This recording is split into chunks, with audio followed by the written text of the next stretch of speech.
There's a great YouTube that I saw recently, the women's basketball coach at Duke, and she's giving a pep talk to her team. And it's about the notion of hard, what's hard. And she said, I'm paraphrasing this, but it never gets easy. As a matter of fact, when you get better, it only gets harder because you're constantly doing things that you're incompetent at. If you're really driven to climb a higher mountain than you've ever climbed before, you're incompetent. You haven't done that before. So it's a fallacy to think that hard work is going to make life easier. Hard work only leads to harder things. So you got to want that.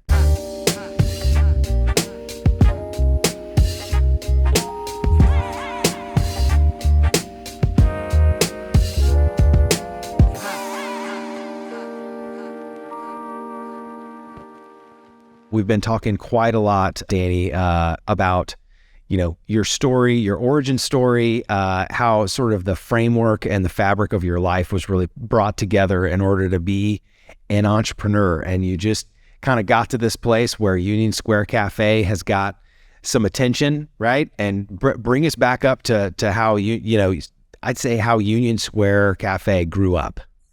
Yeah, so Union Square Cafe, the goal for me was to create a restaurant that, if only it existed, would be my favorite restaurant anywhere. And I had spent my whole life, really studying for that moment, eating out, always spent a lot of time traveling by myself. And I knew what it felt like to be a solo diner. And if you're a solo diner, you can truly tell if a place has hospitality, because more places than not look down their nose at you as if you're lost revenue. And so when I would go to a place and they really made me feel welcome as a solo diner, I was taking something from that place and I was keeping notes all over the place. Union Square Cafe became an amalgam of all of my favorite ways to dine. And it turned out that through my own personal travels, what I liked more than anything were the trattorias in Rome, the bistros in France, and the new breed of bar and grill from San Francisco in Berkeley. Yeah. And what all of those three things had in common was a lack of pretension, simplicity, a focus on ingredients, and a sense of welcome. And that's what I wanted to have. And so Union Square Cafe, I'll never forget, I had a conversation, the same uncle that convinced me not to be a lawyer and instead to get into the restaurant business, persuaded me to meet the guy who was in charge of food and beverage for the Harvard Club in New York City. Wow. And this guy definitely looked down his nose at me and he said, "So what kind of a restaurant are you planning to open anyway?" And I think I said, "Eclectic." And he said, "What? Let me just tell you something right now. When New Yorkers go out to eat, they either want Chinese, Italian, French, pizza, but they don't want eclectic. It'll never work." And it scared the crap out of me. Oh, wow. But I went with my gut. Yeah. And I had this menu that had some of the favorite dishes that I'd learned to cook in Rome, Milan, Bordeaux. Some of the dishes that I'd eaten in San Francisco and loved, or ideas that I'd gotten. And it was truly all over the map. We had, pasta, we had confit de canard, we had grilled marinated filet mignon of tuna, marinated with soy, ginger, lemon, and garlic. Stuff that you would never see together on a menu. Yeah. But that's what I wanted to do. And more than anything, I wanted it to be a place of welcome that treated people really, really well. Well, think about that. Think about how true his statement was. And at the same time, what the future holds. Because you look at New York today, there are aspects of that, the very I want pizza, or, there are aspects of that, but there is a whole sort of culinary sort of evolution that has happened since then that has a lot to do with some of the things that you brought with that type of restaurant. Well, it was true to who I was. And, by bringing the kind of hospitality that I had learned growing up in St. Louis and pairing it with the really, really good food that you could now start to get in New York, it was something different because New Yorkers at that point, the most popular restaurants were the ones that treated you the worst. Yeah. Or were the most hard to get into, really expensive. Yeah. Some taking advantage aspect. Yeah, that old Woody Allen thing, Groucho Marx rather. I would never want to be a member of a club that would have someone like me. I would never want to join a club that would have someone like me as a member. And in 1985, when I opened Union Square Cafe, it was right on the heels of the nightclub, the Studio 54 thing where they'd make you wait in line behind a red velvet rope and they'd pick and choose who was good enough to get in. Well, guess what? The restaurants of 1984, 85, 86 in New York were often the ones that treated you the same way the nightclubs did, which is, you're not good enough to get a table here. You're not good enough to get a good table here. And I just totally didn't want to do that. Now, by the way, we got some pretty bad reviews at the beginning. I'll never forget this one guy who had a restaurant newsletter. Keep in mind, this is way before the internet. And so you could subscribe to get this guy's restaurant newsletter. His name was Seymour Britchke. And he gave us a dot, which is 1 less than 0 stars. And I could still have seared into my memory. He said, the curly-headed blazer-clad owner can't keep his hands out of his hair. And thank God he's not the chef, because at least we know his hands have not touched our food. And then he said, and there's a mural in the restaurant that wants to be like Howard Christie's mural at Café des Artistes. Instead, it looks like an artist who's on a heroin trip. Just critical. It hurt me so much reading that review that I ended up trying to figure out. So I actually wrote him a note right after that. And I said, well, on one hand, I got to say thank you for taking an early interest in the restaurant. And number two, I promise you that if you keep your eye, this restaurant's going to actually get a little bit better over time. And then I found out from another restaurateur who I had met in New York that this guy, Seymour Britchke, every single night after dinner went to a little jazz club. And that jazz club was just a few blocks from Union Square Cafe. Mm-hmm. So I went there stalking him. And I found a table right next to him. Stupidly, I bring all of my restaurant industry magazines with my name on the outside, push them on the table just so he could see who he was sitting next to. Why I did that, what aim I had, I have no idea. But he did come back, probably... The subtlety in that. I don't know. I have a competitive streak and I was mad. But it was passive aggressive on my part because I should have just said something to him. Yeah, no words were exchanged. He did come back about 4 months later and he elevated us to 1 star, which was good. And that made my... Hey, you did say it would get better over time. And it did. Yeah. Man, that's amazing. That's an amazing story. So how did you go from, 1 to many restaurants? Well, that took a long, long time. And I've got to say that I promised myself I would never open a second restaurant ever. And by the way, I've learned many, many times that saying never is a really stupid thing because I've proven myself a fool every time I've done that.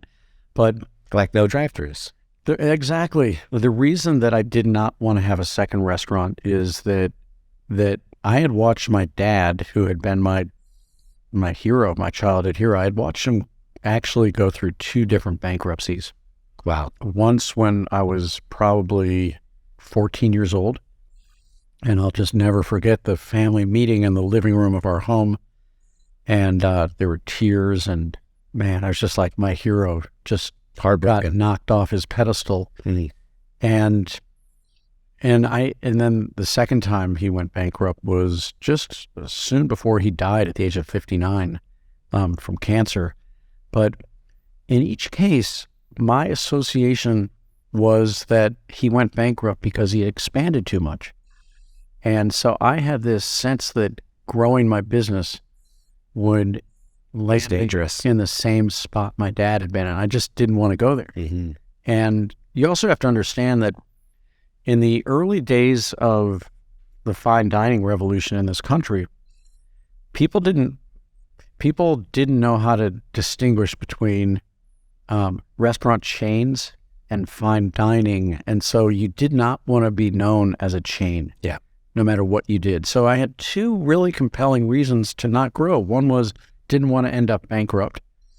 And number two, I wanted people to take Union Square Cafe and my career really, really seriously. I mean, the only way I could imagine doing that was to have just one restaurant. As a matter of fact, so much so that for the first 4 years of Union Square Cafe, so 1985 through 1989, I would actually close the restaurant for 2 weeks every summer so I could take a vacation, which a bunch of the really fine French restaurants in New York did.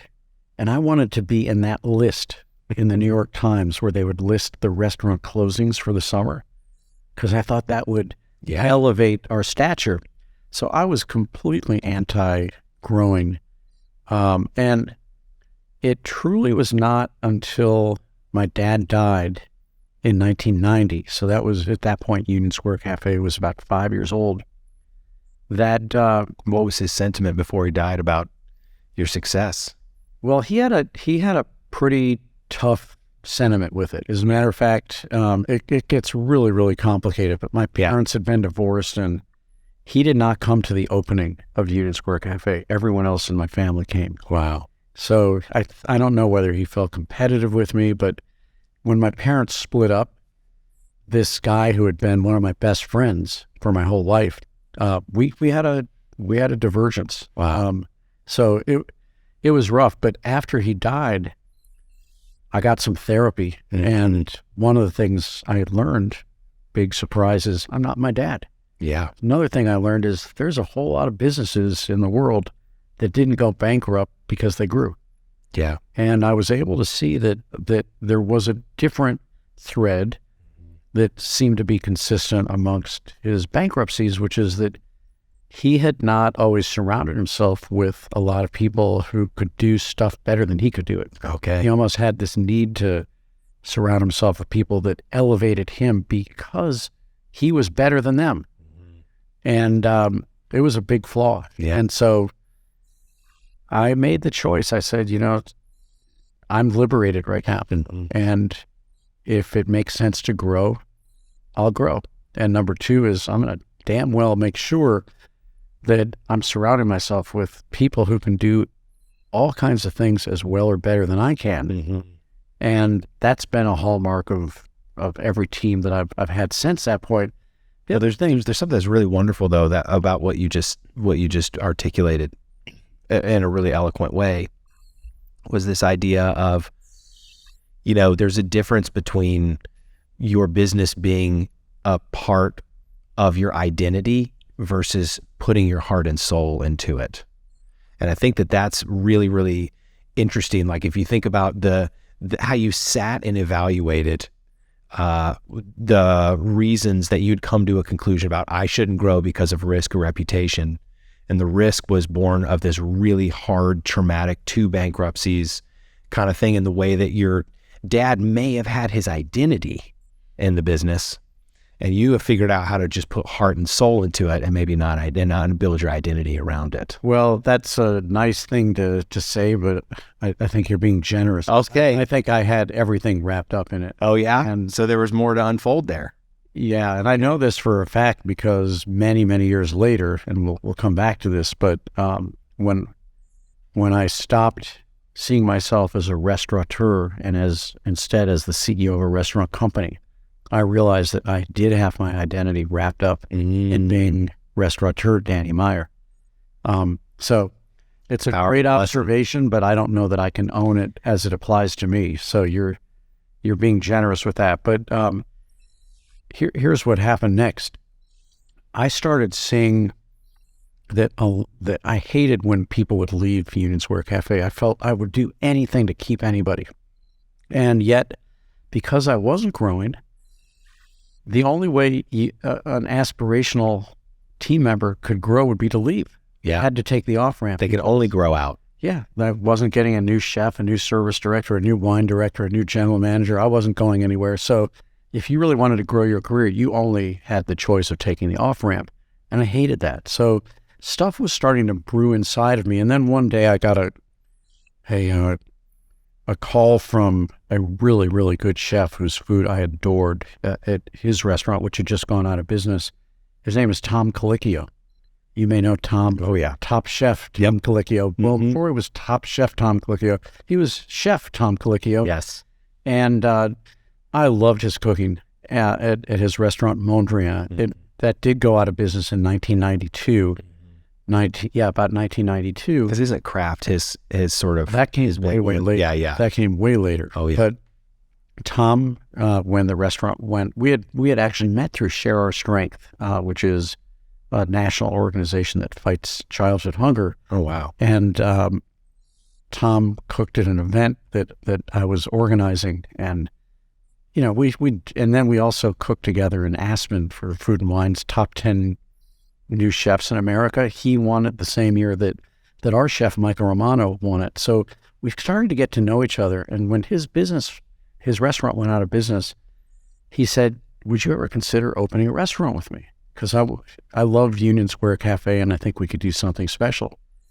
And that would almost be like Nolan Ryan saying, "Can I pitch on your team?" Exactly. You go, yeah, we can do that. So I had at this point come up with 3 criteria but I had to check every box. This was my way of protecting myself from going down the path my dad had gone down. And I said, okay, I'll open a second restaurant, but it has to satisfy all 3 of these things. And what I was doing was actually creating a fail-safe way never to open a second restaurant. I said, number 1, the new restaurant has to be at least as good as Union Square Cafe within whatever niche it is. And I knew that couldn't happen because I absolutely had, and I may still have, an imposter complex. I always felt Union Square Cafe's success was a fluke, and there's no way I could ever do that again. So I said, it's got to check that box. Number 2, in the process of opening this new restaurant, Union Square Cafe actually has to get better. It can't get worse. Of course, I knew that was impossible because we didn't have a lot of fine dining restaurant groups back then, and anytime someone attempted it, the first restaurant would lose the focus and get worse. And the third one was, and by the way, I'll open a second restaurant when in the process of doing so, my balance of life will actually improve, not get worse. Of course, I knew that was impossible too. So I had these 3 criteria to prevent me from ever failing like I'd seen my dad do. Tom comes along, persuades me to open a restaurant together, which would become Gramercy Tavern. And I kind of turned my back on all 3 of my criteria. And within about a month of Gramercy Tavern opening, I knew I'd failed at all 3. Wow. As a matter of fact, the day Gramercy Tavern opened, the restaurant was the feature of a cover story in New York Magazine. And the cover simply, the day we opened, it had 4 gold stars with a pack of our matches. And it said, "The next great restaurant, ? Which of course put a big target on our backs because New Yorkers were all too happy to answer the question. Restaurant critics were all too happy to answer the question. And it was a disaster because it wasn't as good as Union Square Cafe right out of the gate. Union Square Cafe definitely got worse. As a matter of fact, that year in the Zagat survey, for the first time ever, Union Square Cafe dropped a notch all the way from number 2 to number 3 in the sense of New York's favorite restaurants. And my life was a mess. And so I said, "You fool, you did exactly what you said you weren't going to do." And I really had to, get it together. We did. I kind of forget how we did. We had a lot of ups and downs. There was one really important day pretty soon after Gramercy Tavern opened. It killed me when Union Square Cafe's guests would go to Gramercy Tavern and not love it as much as they loved Union Square Cafe.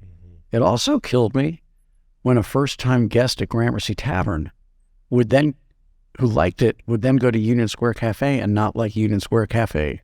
I was trying to be all things to all people. Yeah. Instead of saying, "You fool, the reason to do a second restaurant is to give people a choice. You're not going to make everybody happy at every single place." And I was calling on... These are great lessons. I was calling on all these old, gifts of mine about making people happy, and I couldn't do it. I couldn't make the critics happy. couldn't make a lot of our guests happy. But one day there was this turning point at Gramercy Tavern. A Union Square Cafe regular was hosting a business lunch, and I think there were probably 6 of them at the table. And she comes up to me at the end of her lunch, furious, and she said, "This would never have happened at Union Square Cafe." And I go, What happened? And she goes, "Well, it started with the salmon." Okay? You know at Union Square Cafe that I only order my salmon rare. That's exactly how I ordered it today, and it came well done. I said, "Oh my gosh, that must have been a mistake in the kitchen." She said, "No, it's way worse than that." I said, "What happened?" And she said, "This." And she holds up a coat check ticket. It turned out that she said at Union Square Cafe, the server who took my order would know that I ordered it rare, would have seen that it came well done, would have come up to me discreetly while no one else at the table was looking, and taking it away. They would have brought me a cup of soup to tide me over while they were cooking a new salmon. The original salmon would never have been on the bill. They would have taken it off the bill. They probably would have even comped my lunch with whatever I did.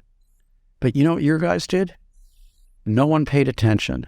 I picked at that salmon because I didn't want to annoy my guests. I just wanted to entertain for lunch.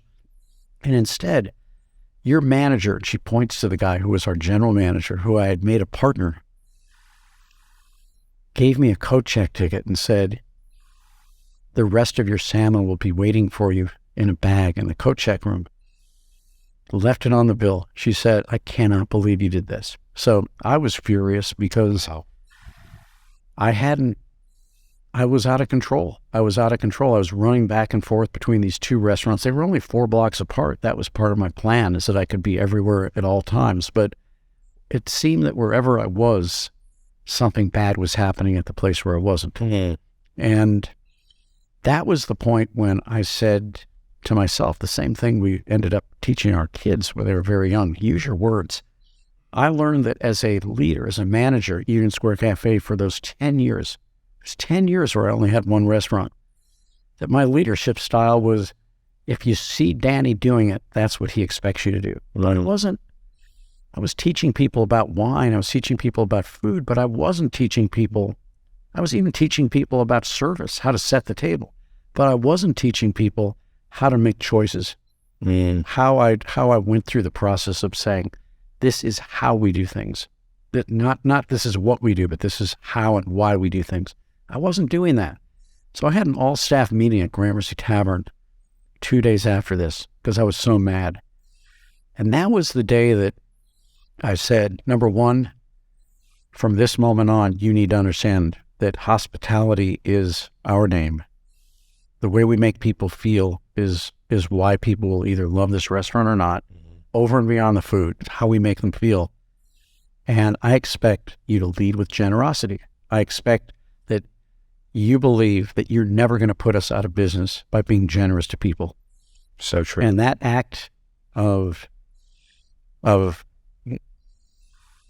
being worried that guest was going to do us out of a half of a piece of salmon, because the manager said to me, "Well, how bad could it have been if she ate half of it?" Of course we have to charge her. What if she gets away with that? I said, that does not ever carry anymore. And that was the day. That's a change in values, right? Change in values. And that was the day that I coined for the first time the expression Enlightened Hospitality. And I told our staff, I said, from this point on, you need to understand that we have the exact same 5 stakeholders as every other restaurant, every other business on earth. Mm-hmm. But we get to choose how we're going to prioritize them. And every time you make a choice, you have to ask yourself, was this a good thing for our staff? Because that's our first customer. Yeah. Is it a good thing for our guest? Because that's our second customer. Was it a good thing for the community in which we do business? Was it a good thing for our suppliers? And then 5th, was it a good thing for our investors? And that's when I coined the notion of the virtuous cycle of enlightened hospitality, that of course we want to make money. But in a virtuous cycle, one good thing keeps leading to something better. So if you really want to make money, the input should not be the investor. That should be That should be the outcome. And if you really want to have happy customers, they should not be the first. You should start by the input should be your team. Your team has to feel great coming to work. And when your team feels great coming to work and they're on each other's side doing great things for each other, the odds of them doing amazing things for your customers grow exponentially. And so I started to use my words. I started to tell people what I expected in terms of how they would make choices. And what I didn't understand was that that would be the beginning of a real turning point in the business.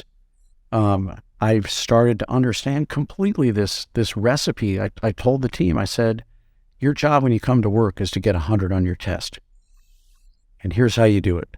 The most points you get for how good your performance is, i.e. how good is the food, is the temperature right in the all the technical things that lead to performance, the most points you can get is 49.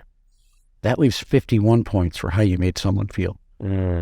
Keep in mind, everybody, you want 100 on your test. A 49 is a failing grade. You can do everything perfectly, and in the absence of how you make people feel, that is a fail. That's a 49. The other hand, you can make people feel great, but if the food sucks and it takes too long and it's too cold in the restaurant and you don't get people their coat back on time, you get a 51, that's a failing grade too. So I started to come up with ways of telling people how I expected them to make choices. And it was at that moment that we started to get really good. And I started watching the Zagat survey because it was the only... This is the measurable. It was the only annual report card we got. Again, we still didn't have the internet. This was 1994, 1995. And so we would wait every autumn, the Zagat survey would come out, and they would ask, 20,000 New Yorkers, how you can rate every restaurant you've been to in the last year for food, decor, and service, 0 through 3. We're gonna average it out, and that'll be your score for food, decor, and service. And we're also going to ask you, what are your 5 favorite restaurants in the city? And ever since I started using my words, Gramercy Tavern and Union Square Cafe started duking it out for being New York's favorite restaurant. Union Square had it 4 straight years. Then Gramercy Tavern knocked off Union Square Cafe. Union Square was 2.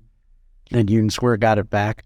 And then I coined a new expression called sibling revelry, which is your job is to be competitive with each other. Sibling rivalry is like the oldest human dynamic and going back to Cain and Abel. Yes. But what if you actually love each other while you're competing and teach each other? And then that led to, 4 years later, opening 11 Madison Park and Tabla. And then my world was upside down again, going from 2 to 4 restaurants. But once again, I now had a way, I have language, and I think I believe that language is the mortar between the bricks of culture. Wow, that's so good. It's truly how you can scale culture by having a shorthanded way to not only tell people what you expect, but by virtue of that common language, you actually also do a second really powerful thing, which is you let people understand that they belong. So if you think about any culture, your family, right? There are nicknames. It's a shorthanded way that your family not only, communicates with each other, but you belong in that family. Fraternities, sororities, religions, they all have sports teams. They all have common language, and that language actually fosters the ability to scale the culture. And so now we're kind of off to the races because, and I don't know whether this was a good thing or bad thing, but when you start to have all of a sudden 4 restaurants, you have lots and lots of people who want to grow, and you have to give them a place to grow. Yeah. Because you can't, the thing I kept the lid on the container for 10 years with one restaurant, but once you pull the lid off that, you got to keep growing. So now all of a sudden, in addition to Union Square Cafe, Gramercy Tavern, 11 Madison Park, and Tabla, then I decided I'm going to do barbecue and jazz because this time I just want to have a joint. And I learned once again that having a joint was a lot harder in a lot of ways than having a 3-star restaurant. Why? Because barbecue is something about which everybody has an opinion. Mm-hmm. So that's very true. If you went to Union Square Cafe, if you went to 11 Madison Park, we may have served you a dish that you've never had anywhere before. But if you go to Blue Smoke, you go, that barbecue sauce is good, but my mom's is better. Or that macaroni and cheese is good, but the one my grandmother made was a lot better. Your pecan pie was good, but the one my cousin makes is a lot better. Every single thing we served there was something about which people had a deep emotional connection, which is part of what was special about it. But we finally said, you know what? We just want to be your second favorite version of everything we do here, because we'll never be as good as mom or grandma. Yeah. Well, that's wonderful to say. I think the thing that you just articulated is so awesome is you have to make a place for people, right? For them to grow. If you're going to really build the team, and it's clear values is a big part of what drives you. But you're like, I'm going to lose great people that I've invested in if I don't create space for them, right? And create growth areas for them. So that's really incredible. The other thing that I thought was really awesome is holding that it's a healthy tension of how you made them feel versus executing, really well on the fundamentals, right? And the virtuous cycle, that is leading your company. If you're making space for people and you are a values-centric organization, you really do have a recipe for growth. You have a recipe to do something amazing. And I love the 51-49. I had this same thing. I mean, the way that I would lead in other marketing organizations is I was like, it's 90% scorecard and 10% how you got there. And I learned that the only way to really get people, and still learning, I don't want to say learned, still learning, is that, I love the 51-49. I've been at like 60-40, but I do think that who you have at the finish line with you when you finish a project or a goal or a milestone or something like that matters way more than just the accomplishment, right? It's who you have with you at the finish line. That's the thing that I think is really awesome about how you've really designed a way, and sharing it is awesome. The way that you come on podcasts and write books and all these kinds of things to share the lessons about how people can not have to go through the exact same thing, but if they can listen and pay attention and they can instill their passion while at the same time recognizing that it's about how they make other people feel, that's important. It really enriches everyone's life. It's truly, I couldn't agree with you more. And it's truly about the journey. And, I will share that it was never my goal to have a 4-star restaurant. We got one with 11 Madison Park. And that's when I stopped loving that journey, because I think that perfection doesn't exist. And I think it's a fool's errand. And I think it's a recipe to be very, very unhappy. On the other hand, and I'm bringing this up because the way the New York Times gives stars, 1 means good, 2 means very good, 3 means excellent, and 4 means extraordinary. Now, of course, you would like someone to say your work is extraordinary, but I'm really, really comfortable. In fact, I'm motivated by the journey of excellence. I'm not motivated by the journey of extraordinary or perfection. What's great about the journey of excellence is that it's all about the journey. It's every day is an opportunity with your team to do 2 things.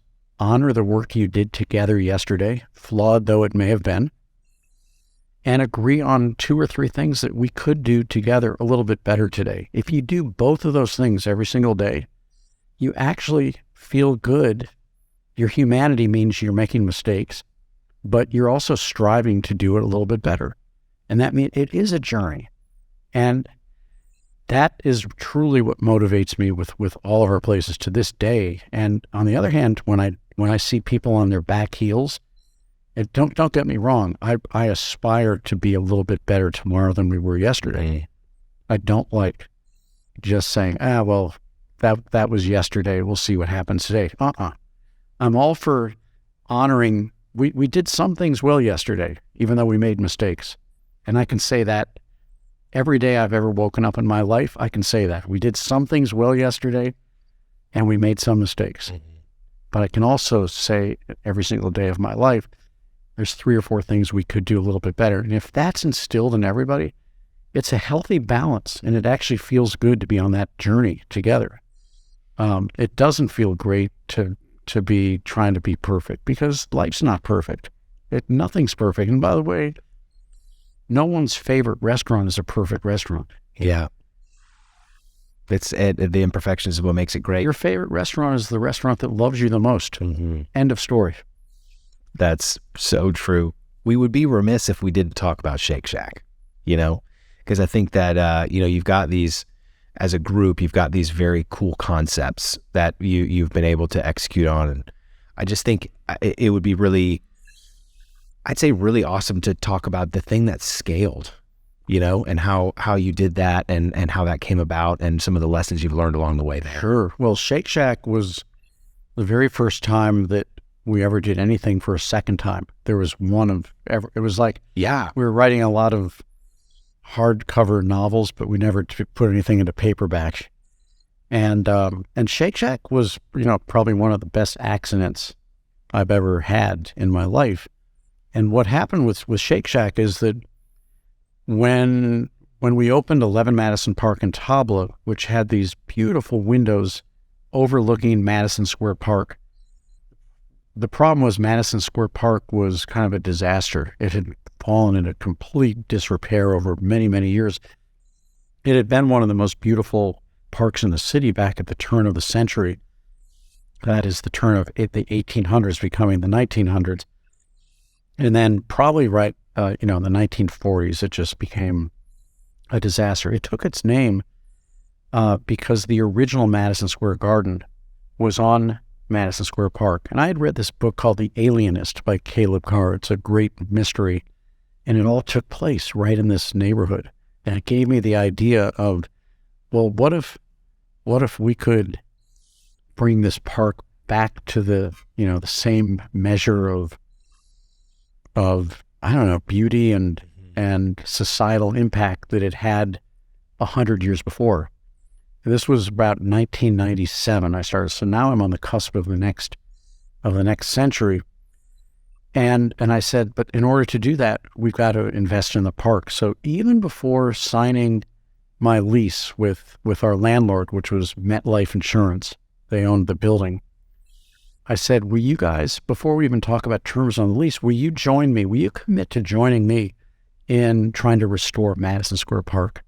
And they said, sure, but it'll never work, because every time we've tried to do this with the city runs out of money and they run the other way. And I said, look, I'll take the lead with the city, but I need you to help take the lead financially. Because we determined it was going to take $11 million to restore the park back to its former glory. Mm-hmm. Make it safe, make it beautiful, repave it. And part of the vision was that we would have art in the park, because I knew from Union Square Park, where we'd been for all those years, that you got to give people a reason to use the park. We had a green market, a farmer's market at Union Square, but Madison Square Park didn't lay out well for, there wasn't a big plaza, but there was all this great 19th century sculpture throughout the park. And I said, what if we turned the park into a contemporary sculpture park as well, to give people a reason to use it? Plant gardens, make a nice children's playground, a dog run for people. So we succeeded at raising the money from everyone around the park. 5 or 6 different businesses joined in. And the goal was to have one day food in the park so that people could really enjoy using that as well. So to make a long story short, we get the restaurants opened.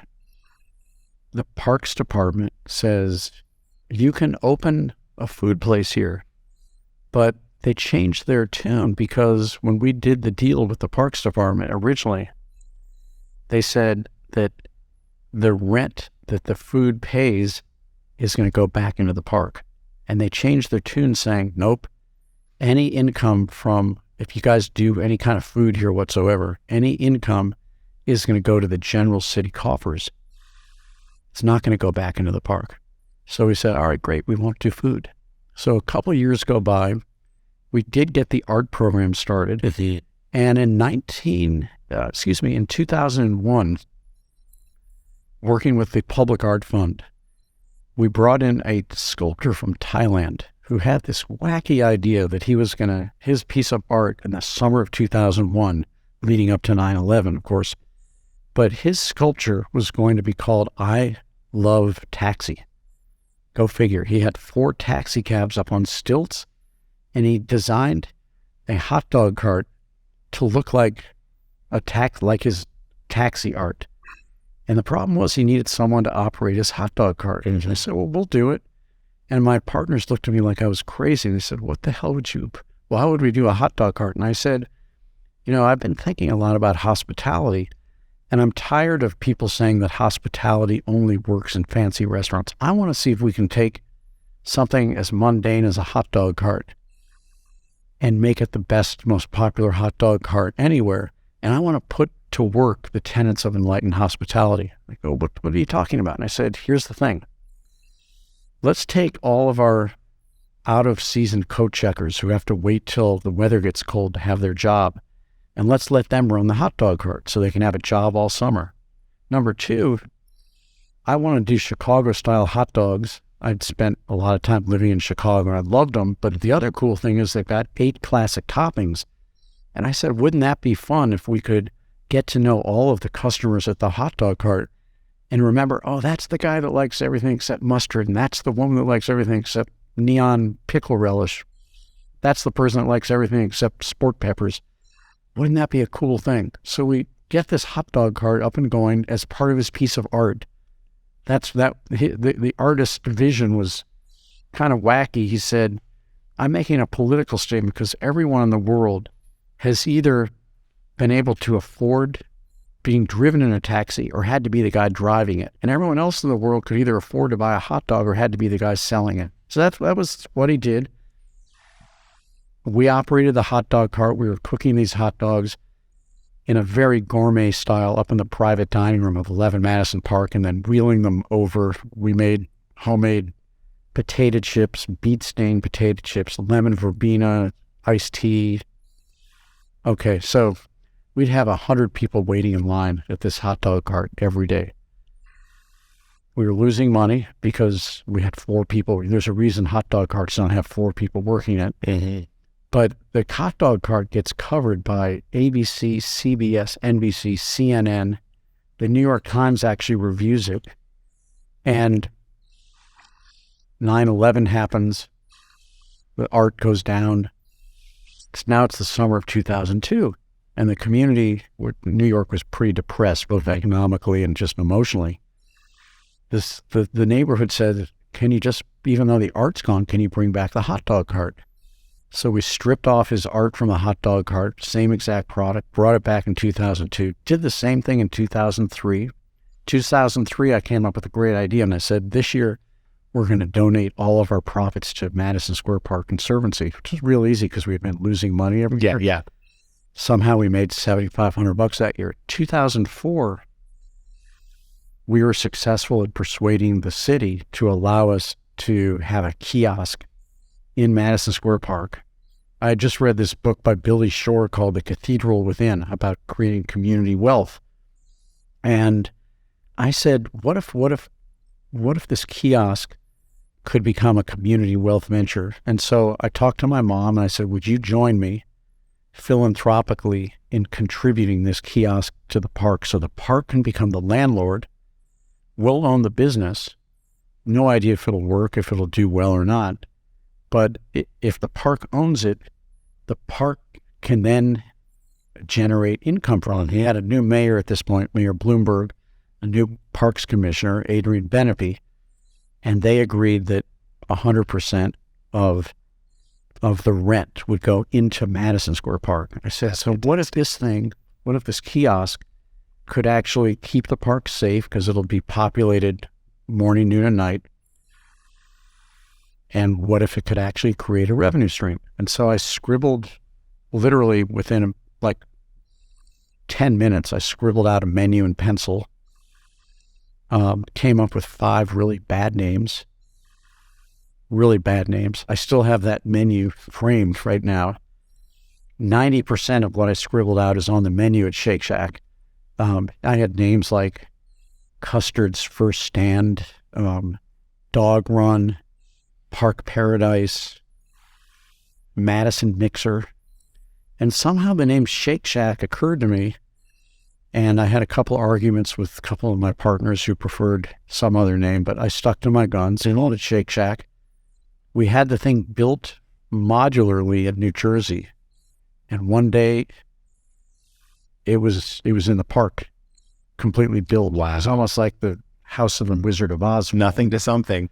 Nothing to something. And what I can tell you is that we had no idea this was going to become a successful business, never mind a chain, never mind a public company, never mind in 18 countries around the world. But I will say that to this day, the original Shake Shack in Madison Square Park generates close to $1 million in revenue for that park in rent. That's amazing. So it was, you want to talk about a win. I would love to repeat that accident some other way, other time. But it all started by thinking about Enlightened Hospitality. Yeah. Can we take care of our team? Can we offer hospitality to our guests? Can we take care of our community? Can we take care of our suppliers? It's an amazing story. It's an amazing story. And now it's 400 plus locations. Yeah. Across the U.S. and beyond. Yeah. Well, in the U.S., there's something like 250, and then internationally, there's another 150 or so. It's amazing. And growing. It's amazing. And you can definitely feel the pulse of, your handiwork and your signature still alive there in some capacity when we go. It's a wonderful, wonderful thing. It's a wonderful thing. I appreciate all that you've brought to us, but sharing your story, using your words in such a meaningful way. It's so awesome to sit and chat with you. So awesome. I do have some rapid fire questions for you. You ready? I'm ready. All right. What's your favorite region for food? I think I know this one, but what is it? In America? Oh, no, period. Italy. Okay. I wish I could. I knew that was going to say Rome. I just don't know how to get a bad meal there. This is amazing. I'm ready to go back with all of the preparedness you've given me. What's your biggest passion outside of work? My family. We have 4 awesome kids. I've got an awesome wife, and I would just, this is not a rapid answer, but big learning for me for all the years, especially early in my career, where everybody says, can you find balance in your life? And it was always, can you find a work-life balance? That was the question. And I couldn't, because work was never getting enough of me and home was never getting enough of me. Mm-hmm. And somebody, I wish I could tell you who it was, gave me the best piece of advice. And they said, work-life balance is like trying to find equilibrium on a seesaw with 2 people. It just, you can do it for a second, but then it's not going to work. The real thing you want to try to do, and this helps me a lot, is to realize that the real balance comes between how you're taking care of your body, your mind, your heart, and your spirit. Mm-hmm. And so when I'm out of balance right now, it's not where I am, work or home. It's either because I didn't take good enough care of my body, or I didn't take good enough care of my mind, either learning more stuff or getting stuff off my mind, or I didn't take enough care of my need to give and receive love, my heart, and my spirit, which is, I think spirituality is a uniquely human thing, which is this sense of wonder about things that are not always knowable. Some people find it through organized religion. So one of the things that I love doing, that I have a lot of passion about when I'm not at work, is getting exercise in nature with someone from my family or someone who I love, period, because then I'm taking care of almost everything. It's like the best multitask in the world. I get lots of spirituality from nature, and I get to deepen my love. I get to take care of my body, and I either get stuff off my mind or I learn stuff. Mm-hmm. That's wonderful. Well, what's one food dish that if you had to pick one for the rest of your life that you would eat, what would it be? Oh, it'd be sausage and mushroom pizza. Okay. Sausage and mushroom pizza. I'll try almost any style too. Detroit, Neapolitan, Roman, New York, Chicago.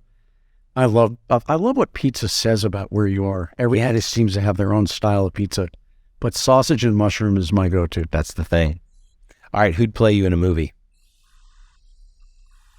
Some fool. Gosh, I don't know. I will say that when I was a lot younger, I'd be stopped on the street by little old ladies asking me if I was Seinfeld.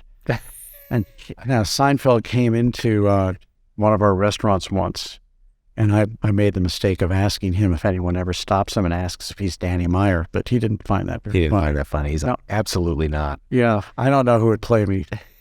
Well, what states do you need to travel to before you check off every one on the map that hangs in your office? I've still got North Dakota, South Dakota, Alaska, and Iowa, and I'll be there.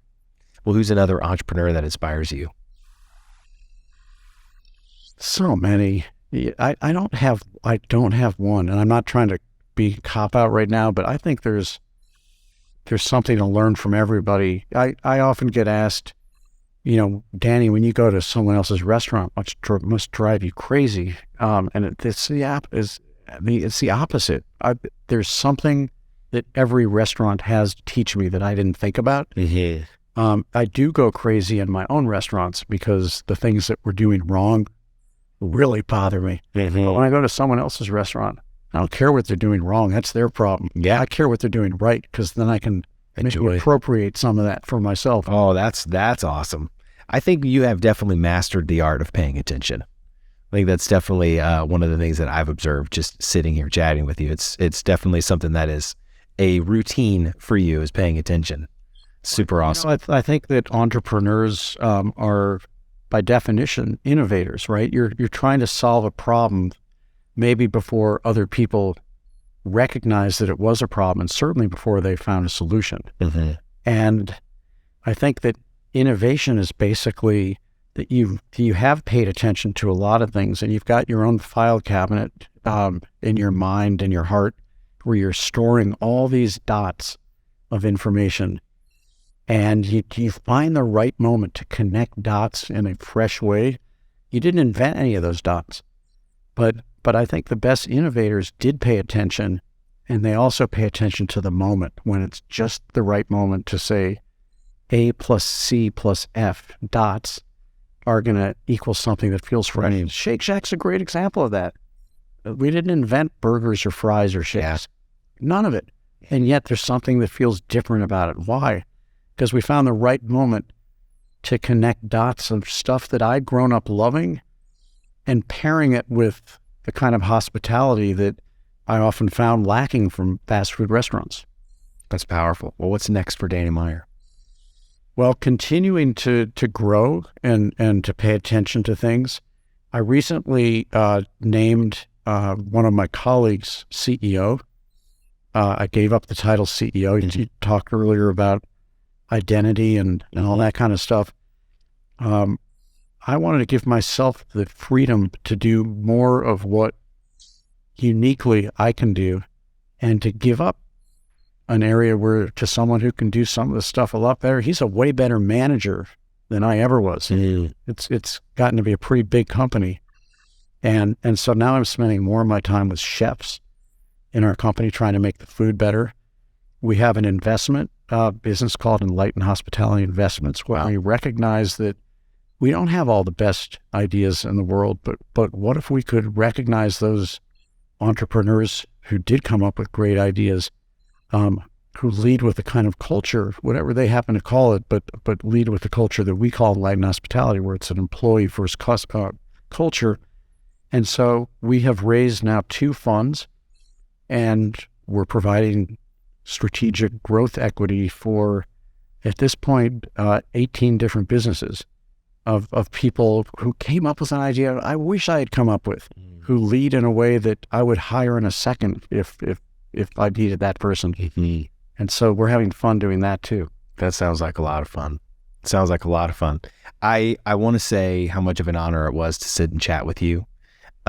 You've definitely, you've inspired me today. I think for people to hear not only your story, but your disposition, how you look at life, to kind of understand how value-centric you are. And these are the types of things that we need as leaders, and we need as entrepreneurs as we lead businesses.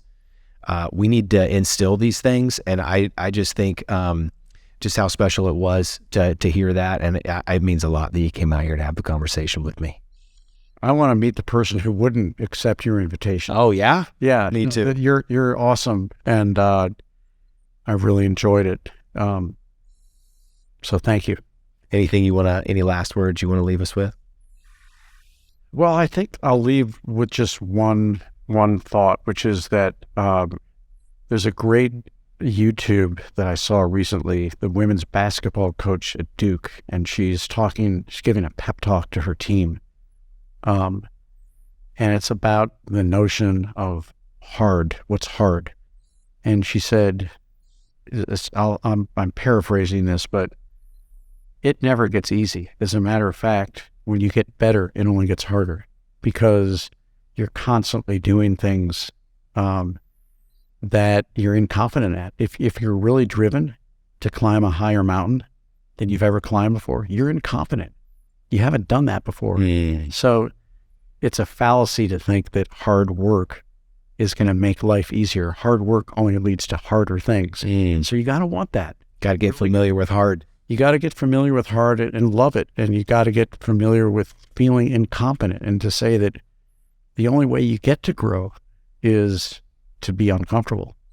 But each time you break through that and you find at least momentary comfort and pride, and you get to bring a team with you while you're doing that, that's what it's all about. And then you get to do it all over again. That's so good. So good. Danny, thank you so much. It's a pleasure. Thank you. This has been great.